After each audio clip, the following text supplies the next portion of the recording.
que vous allez bien.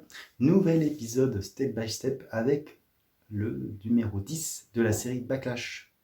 Voilà, donc on va voir tout de suite ce qu'il en est en détail. Alors si on rentre un peu plus dans le détail de ce numéro 10 de Backlash, donc dessiné, scénarisé par Ruffner, Mariotte et Bouffe, et dessiné par Mel Ruby avec un ancrage de Sandra Oh, il me semble. Donc on peut voir des personnages sur la couverture qui ne me disaient rien, à part celui-ci qui, a priori, était déjà dans une mini-série, The Kindred, mais que je n'ai pas, donc à l'époque, j'avais pas fait le lien. Donc le dernier épisode s'était terminé sur le fait que Jodie arrive et dit qu'elle est la fille de Backlash, donc première réaction de Backlash un petit peu bizarre, il refait le récap, en disant que voilà, si la malchance arrive par 3, bah j'ai passé mes limites. Premièrement, sa fiancée a été attaquée par un démonite, elle était dans le coma, et pour la sauver, il a dû libérer une criminelle, une tueuse, confirmée, hein, puisque son nom n'a pas été nettoyé de ces accusations. Ils ont trouvé le démonite, bien sûr, ça c'est le premier arc. Mais comme il n'a pas été fidèle, sa copine Diane l'a jeté, ce qui est tout assez compréhensible. Et Tabou, d'un autre côté, persuadé qu'elle allait ruiner son bonheur, est parti aussi. Et puis il rentre à la maison et découvre qu'il est père. Voilà. Donc je ne sais pas si le fait d'être père, c'est de la malchance. Je suis pas sûr avec ça. Donc, après une petite discussion, voilà, donc ils discutent de tout ça, donc, en disant que voilà, il a rencontré sa mère en 72 puis en 80, donc ça veut dire que elle est née en 80-81, ça fait quand même 40 ans aujourd'hui, hein, pour la pauvre Jodie.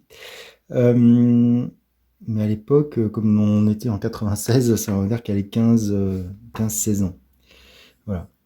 Donc il s'étonne qu'elle ait pu la retrouver, sachant qu'ils ont quand même comme il a libéré Tabou, il est sorti du système légal, et c'est donc un fugitif qui est recherché, bref, donc il comprend pas comment cette gosse a pu le retrouver aussi.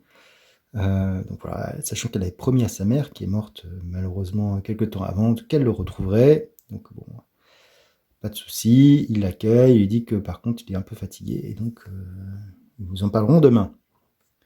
Donc il va se mettre au lit en réfléchissant effectivement à tout ce qui s'est passé, et on a un petit zoom sur un détecteur qui fait bip bip. Et d'un autre côté, on arrive sur une autre scène où on voit des jeunes qui viennent de sortir de boîte de nuit, hein, j'ai l'impression, et qui assistent à l'apparition via un flash d'une personne, un petit peu à la Terminator. Et quand tu lui demandes si ça va, etc., hop, on rend compte que c'est un personnage mi-homme, mi-animal, qui leur met une raclée et qui est arrêté par Dingo, qu'on a pu voir dans les épisodes juste avant.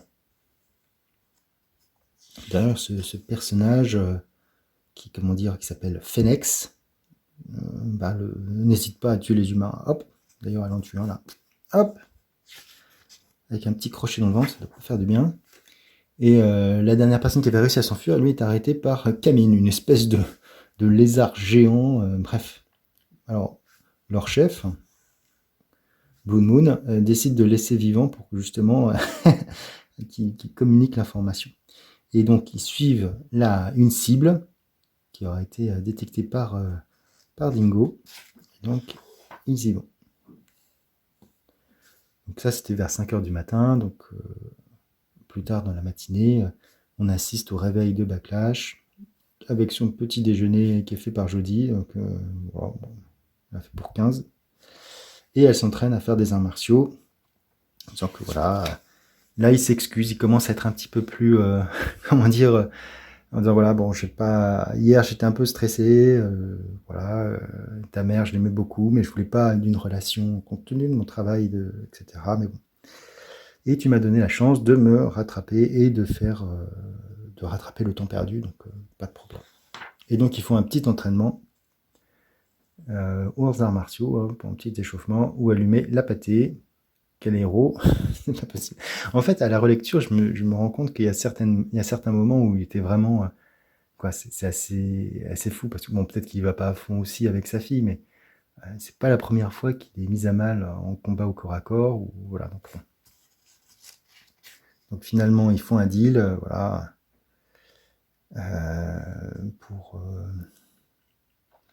parce que Jack a des choses à faire, donc ils vont rester la journée ensemble.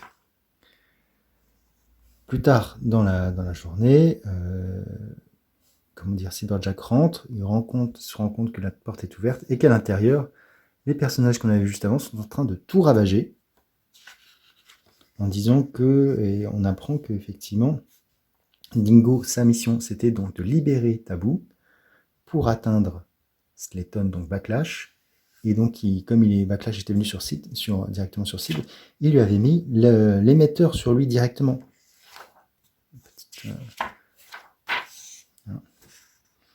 Et donc, il cherche, il n'est pas là. Ils ont retrouvé le détecteur qui était sur ses habits. Maintenant, où est-ce qu'il peut être, puisqu'il a quitté ses habits. Et là, ils disent, en fait, c'est simple, il a mis un message sur le frigo.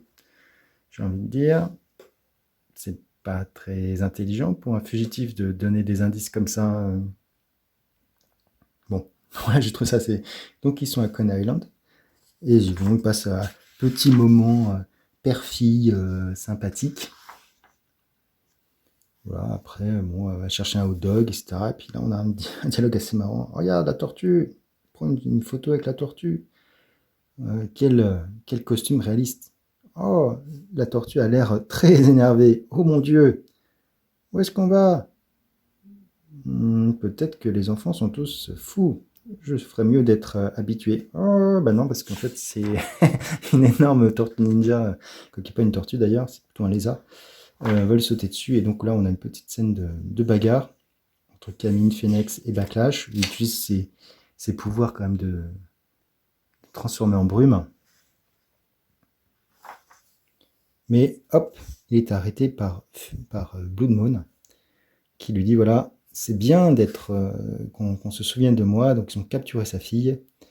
Et ils disent, voilà, si tu estimes que ta jeune amie a la vie de ta jeune amie a de la valeur, tu ferais mieux de te rendre. Et tu sais que je ne bluffe pas. Voilà. Donc l'épisode se termine sur ceci. Alors c'est un épisode qui est pas si mal, hein, comme ce qui est. Donc toujours les pages des lecteurs.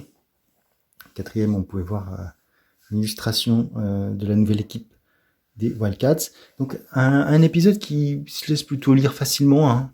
Donc on voit bien qu'il a été construit bien en amont, puisque finalement, avec Dingo qui était apparu dans l'épisode 7 et Blood Moon qu'on voyait à la fin, qui n'était pas des fils en fait, je m'étais trompé. Hein.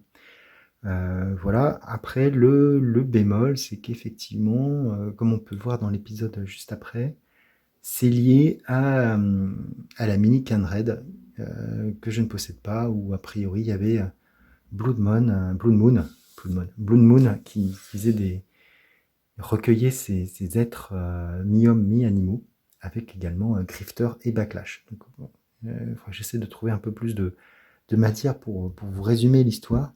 Mais voilà, donc là ça se termine sur ça. Donc on a une relation, pour une fois, j'ai trouvé que Backlash était peut-être mieux écrit par rapport à ses sentiments. Avec Jeudi, on sent quand même qu'il y a quelque chose qui s'est passé.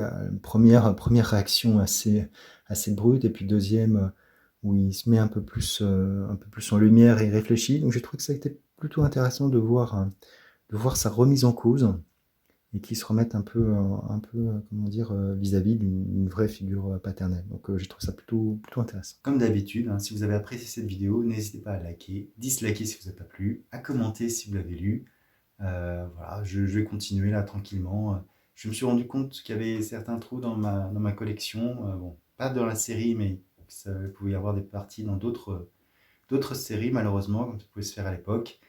Donc voilà, bon, on va essayer de voir comment ça se passe. Sur ce, n'hésitez pas à vous abonner aussi à ma chaîne pour de nouvelles vidéos sur cette série. Et je vous dis ciao!